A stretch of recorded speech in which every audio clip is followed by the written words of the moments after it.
أمري واحلل عقدة من لساني يفقهوا قولي سبحانك لا علم لنا إلا ما علمتنا إنك أنت العليم الحكيم وصل الكريم ونحن على ذلك من الشاهدين والشاكرين والحمد لله رب العالمين. Alhamdulillah kita masih diberikan nikmat sehat walafiat oleh Allah Subhanahu wa taala sehingga kita semua dalam keadaan selalu diberikan kemampuan, kekuatan untuk melakukan ibadah kepada Allah Subhanahu wa taala sehingga kita dapat berkumpul bermuaca kembali di malam Senin yang telah kita sepakati bersama, di mana malam kajian Majelis Taklim Bahrul Maghfirah yang berada di lingkungan Jalan Rotan 03 ya. Jalan Rotan 02 01 Kelurahan Limo Kecamatan Limo. Mudah-mudahan kita semua senantiasa berada dalam lindungan Allah Subhanahu wa taala. Amin. Salawat dan iring salam tak lupa kita berikan kepada baginda alam Nabi besar Muhammad sallallahu alaihi wasallam kepada para sahabat dan kita sekalian umatnya yang mudah-mudahan kita semua senantiasa mendapatkan syafaat rahmat yaumil qiyamah nanti. Yang sama-sama kami hormati Ketua DKM Mushola Al-Ikhlas Bapak Atam Benar beserta jajarannya, yang sama-sama kami hormati Ketua Lingkungan RT 02 dan RT 01 Bapak Jalan Maulana beserta staf-stafnya, dan juga yang kami muliakan dan banggakan Ketua Majelis Taklim Bahrul Maghfirah Bapak Ustaz Haji SAG serta para pengurusnya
mengikuti syarat-syaratnya dan juga rukun-rukunnya yang telah ditetapkan oleh Undang-Undang itu. Dalam hal ini adalah individu. Kenapa individu itu? Individu itu sangat penting dan hukumnya wajib.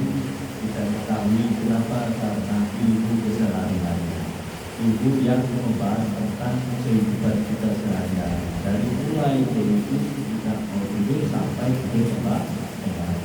Maka dari itu saudara-saudara semua, maka yang ada di dimanapun berada, ya, mudah-mudahan dalam pembahasan bab sholat ini kita semua dapat lebih menghayati, walaupun dulu pernah kita mengetahui tentang sholat itu sendiri. Maka dengan adanya kita pengajian Majelis Taklim Hablum Masyurah ini, kita semua mudah-mudahan dapat mengambil manfaatnya dari pengajian kita ini, yakni yang diselenggarakan oleh Majelis Taklim Hablum Masyurah yang bertempat di Musola Ikhlas. Mudah-mudahan kita semua dapat mengikutinya dengan baik. Amin. Amin. Sholat sebagaimana yang telah termaktub di dalam ayat Al-Quran yang berbunyi waidakum ila sholati faghsilu wujuhakum. Apabila kalian semua hendak mendirikan sholat, itu adalah basuhlah muka kalian semua. Artinya apa? Artinya ini menunjukkan anjuran wajib sebelum melaksanakan sholat, yakni harus berwudu terlebih dahulu, di mana bentuk daripada sebuah kesucian kita sebelum masuk di dalam sholat, kita wajib terlebih dahulu, yakni wudu. Wudu itu apa? Wudu itu bersuci, di mana waktu-waktunya jumlahnya ada 6. Yang pertama adalah niat.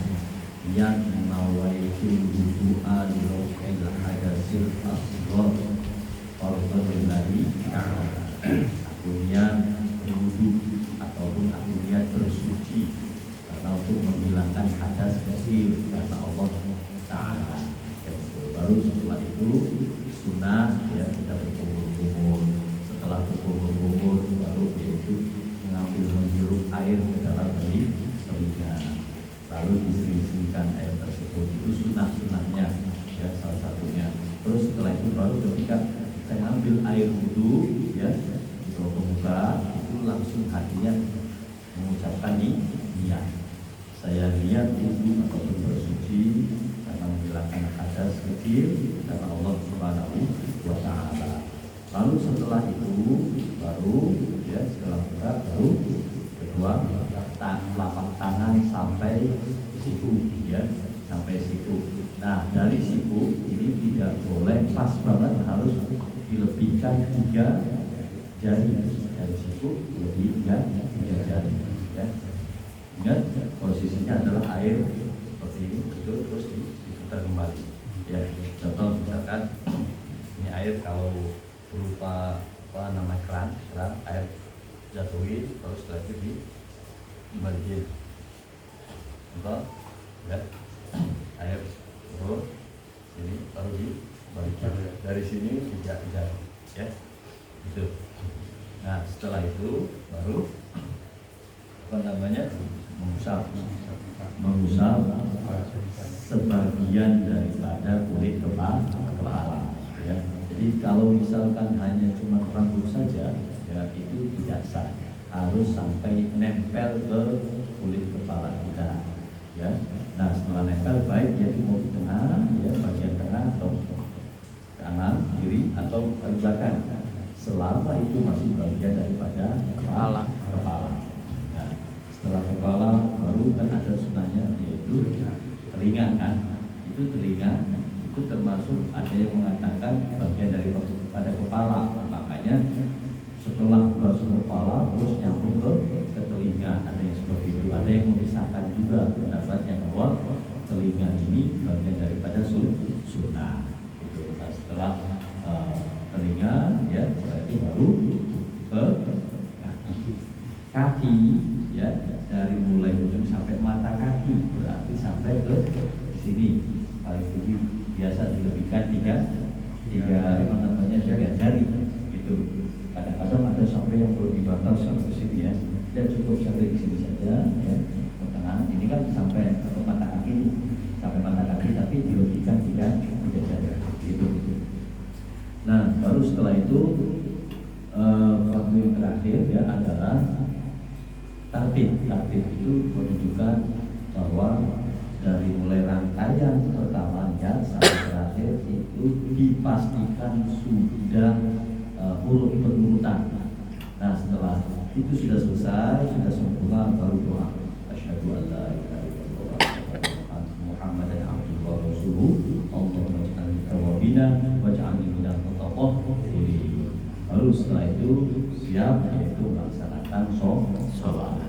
Jika ada waktu yang lapang ya, untuk melaksanakan sholat qobliyah ya, sebelum sholat wajib maka laksanakan ya. Apabila kalau misalkan waktunya sangat lapang, artinya sebelum masuknya itu waktu sholat maghrib kita sudah standby di masjid ataupun sholat, maka disunahkan sholat tahiyatul masjid ya. Kenapa demikian? Karena memang ada arahannya dari Nabi Muhammad SAW. Idza dakhala alaikum, idza dakhala ahadukumul masjid ya fala yajlis hatta ya'ti ahadukum rak'ataini, ya hatta yusalliya rak'ataini atau kama qala Nabi sallallahu alaihi wasallam. Apabila salah satu di antara kalian semua ya masuk ke dalam masjid, maka janganlah duduk hingga yakni salah satu di antara kalian melaksanakan sholat dua rakaat. Maka para ulama mengatakan ini sholat tahiyatul masjid. Lalu setelah itu baru kalau misalkan setelah azan atau sebelum azan dia sambil menunggu beberapa pikiran silakan boleh sholawatan, boleh yang lainnya. Nah setelah itu baru azan, setelah azan, nah baru melaksanakan sholat qobliyah. Itu adab-adabnya. Setelah melaksanakan sholat qobliyah, ketika imamnya datang, ya, setelah melaksanakan sholat imamnya qobliyah tersebut, lalu qomat, ya. Setelah qomat, baca doa. Ketika qomatis sholat, doanya aqamahullahu wa adama as-samawati wal ardh. Nah setelah itu barulah umat masuk ke dalam sholat berjamaah. Tahu bahwa sholat berjamaah itu memiliki fadilah yang sangat besar, yakni 27 derajat. 27 derajat itu adalah fadilah bila mana sholat jamaahnya itu sesuai dengan kriteria ilmu fikih. Yang menjadi imam adalah orang yang mengerti tentang ilmu fikih, tidak hanya fasih, tapi juga dia tahu betul bahwa syarat dan juga rukun di dalam sholat itu beliau telah mengetahui secara terinterpretasi. Yang kedua, memiliki pengetahuan yang cukup di dalam ya sholat itu sendiri, baik sholat sendiri maupun sholat berjamaah. Nah, setelah itu baru proses yaitu jamaah kelar ya dengan baik. Ingat ketika posisinya berjamaah itu berjalan dengan lancar, tidak boleh ya bagi seluruh makmum mendahului gerakan imam. Mengapa demikian? Karena itu dapat merusak sholatnya walaupun tidak batal. Tapi kalau keseringan itu menjadi makruh.